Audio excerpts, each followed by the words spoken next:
of cellulose.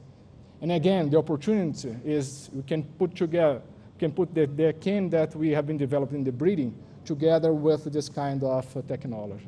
Okay. We are also analyzing, this is at the very beginning of the process, we are now analyzing some genes that can change the lignin composition.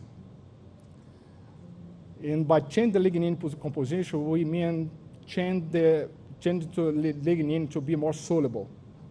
More soluble, it means that you can reduce the cost of the pre-treatment, because most part of the cost on the pre-treatment is how to separate the two, lignin from cellulose and from hemicellulose. This is, we are in the very beginning of this process, in the phase of gene discovery, analyze some genes, candidate genes, that could help us to, as I said, change this trait, to change the composition of lignin. No. So I have one more slide, but okay. Okay, this is my last slide. I just would like to reinforce that we are very proud of our mission, that is to develop energy crop for this future market, helping the farmers to produce more with few resources and protect the environment. And that's what we have been doing at CanaVialis and Alex, and now as part of Monsanto, we can even speed up the things that we have been doing there. Okay?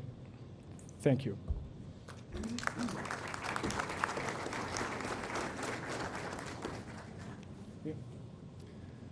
Ricardo, você, com esse uso mais intensivo da biotecnologia, a gente pode esperar seguramente mais produtividade dos nossos canaviais nos próximos anos, né?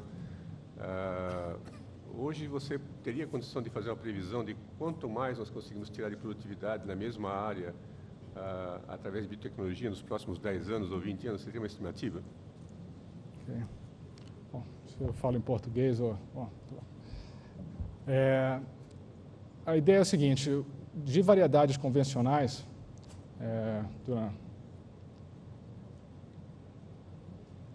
por variedades convencionais de breeding, a gente estima que é possível, a gente tem visto resultados em torno de 15% a 19% de incremento de sacarose por hectare.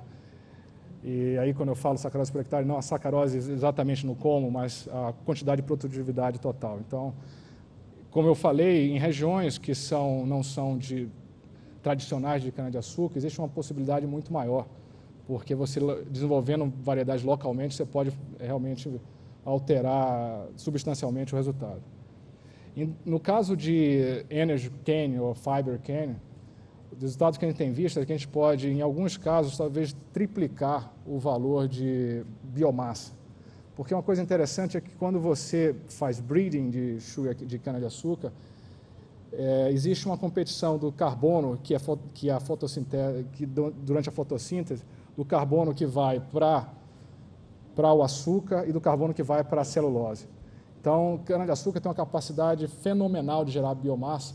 O que acontece é que os programas de breeding até então, e isso sempre foi o foco maior, era aumentar açúcar, tenta focar numa cana mais rica, que por consequência tende a ter uma produtividade menor. Então, quando você foca o programa de breeding para mais biomassa, você tende a gerar muito mais biomassa e ter uma cana, por consequência, mais forte, né, e mais resistente a condições mais agressivas de temperatura e condições agrícolas. Então, eu diria que na parte de açúcar por hectare existem possibilidades, mas o ganho ainda maior é que, se você pensar em biomassa, tem uma oportunidade, um caminho enorme para se trabalhar aí dentro disso, sem falar de biotecnologia. Essa pergunta é mais somada, para a gente tentar somar um pouco, quer dizer, o potencial que você vai conseguir tirar do campo, né, através de gerar mais sacarose, mais biomassa, o potencial de conversão dessa biomassa para etanol celulósico no segundo momento, ou para energia, ou para outra fonte, ok? Pessoal, perguntas, por favor, por escrito para o Ricardo. Daqui a pouquinho, no final da outra apresentação, nós vamos fazê-las. Se alguém quiser anotar alguma coisa, levante a mão, que nós vamos coletando as perguntas para fazê-la no final. Ok? Tem uma pergunta lá no fundo, tem alguém? Se alguém precisa de papel, também levanta a mão, que a gente passa o formulário. Tem várias mãos levantadas lá no fundo.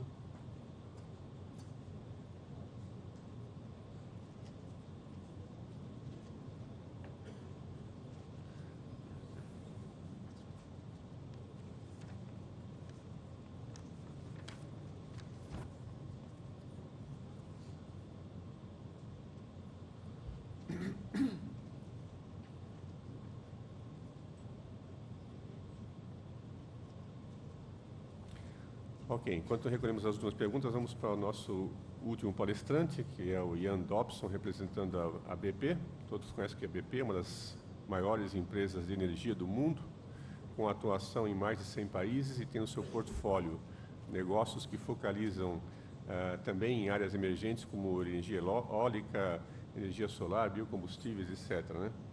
A área de biocombustíveis foi formada em 2006, sendo que a BP está presente no Brasil através de uma participação na usina Tropical e também faz trabalhos em desenvolvimento de butanol em parceria com a Dupont e na joint venture com a Verenium para a produção de etanol celulósico.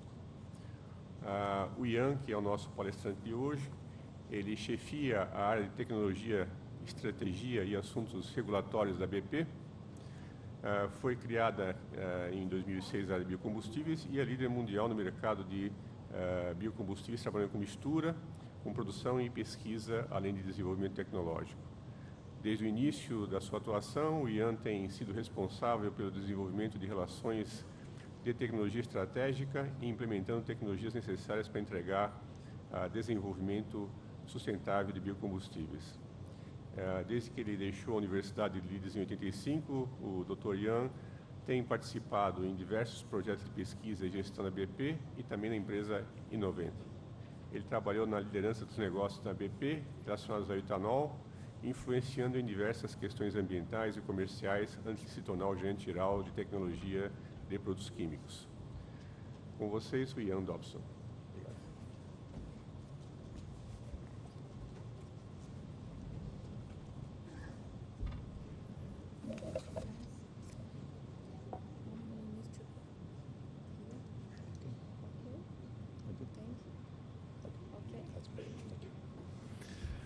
Okay, good afternoon. So I too would like to thank the organisers for the opportunity to speak here. It's a very appropriate place to be talking about the subject of current realities and future possibilities, because surely Brazil is the birthplace of the modern biofuels industry, and my theme this afternoon really will be to dig into this idea of different generations, and I hope make the point that it's not simply about next generation, that actually what's going on right now in Brazil is actually a very good example of biofuels. As a person who works for a large corporation, I'm afraid I've got to put a legal disclaimer slide up. Oh, it disappeared. Yep. Hold on. So don't attempt to read it. It just says we can deny everything afterwards.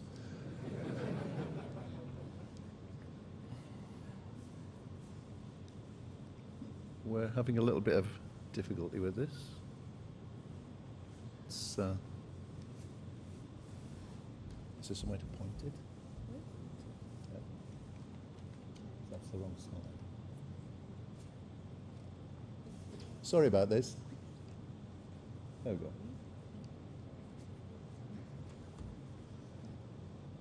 I'm going to go to the next slide. Yeah? No? There we go. Yeah. Okay. So, we're going to talk about future possibilities in the world of biofuels. And in fact, we're already in a world of biofuels. We've got today's reality, which fundamentally is all about conventional ethanol in Brazil from sugarcane, in the US from corn.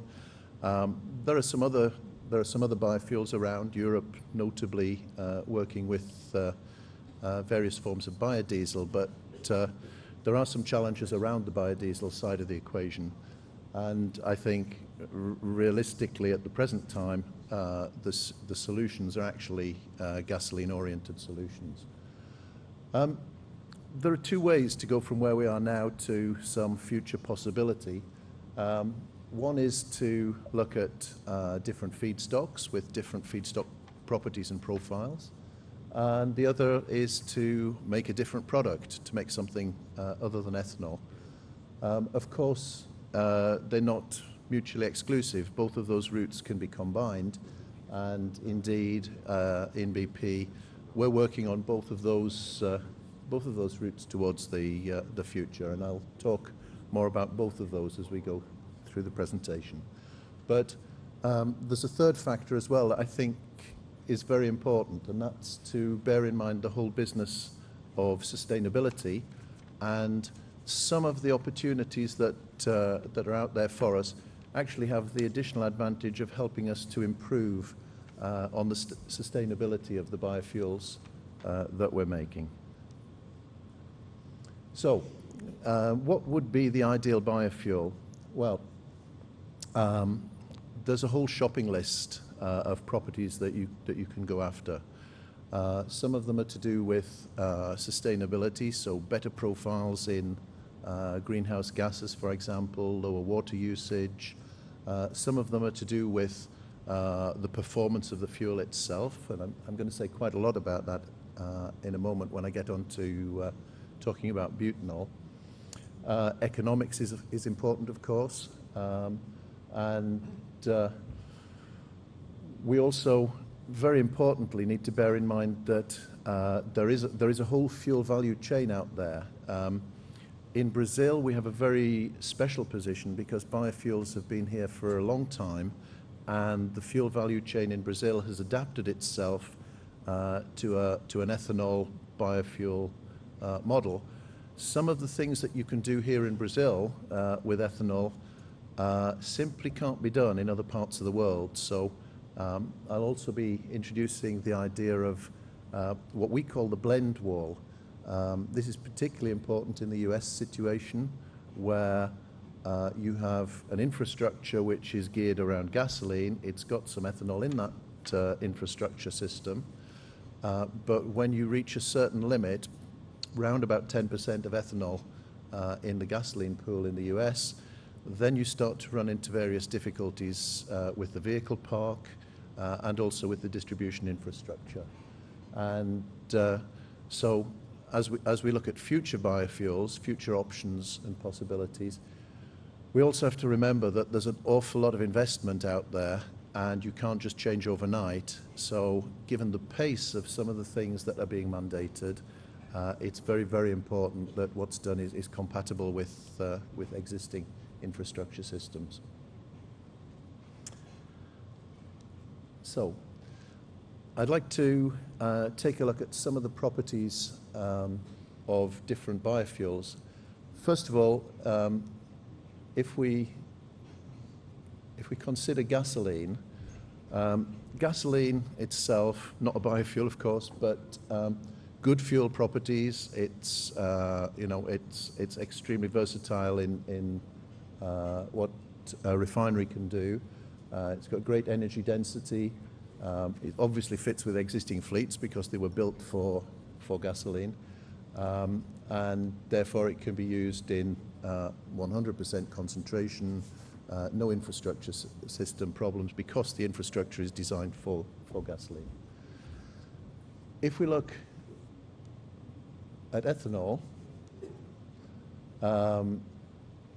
we have a different sort of profile. With ethanol, we get some new attributes. With ethanol, we get the opportunity to reduce greenhouse gases, potentially very dramatically. We have sustainability benefits that just don't exist for the fossil fuel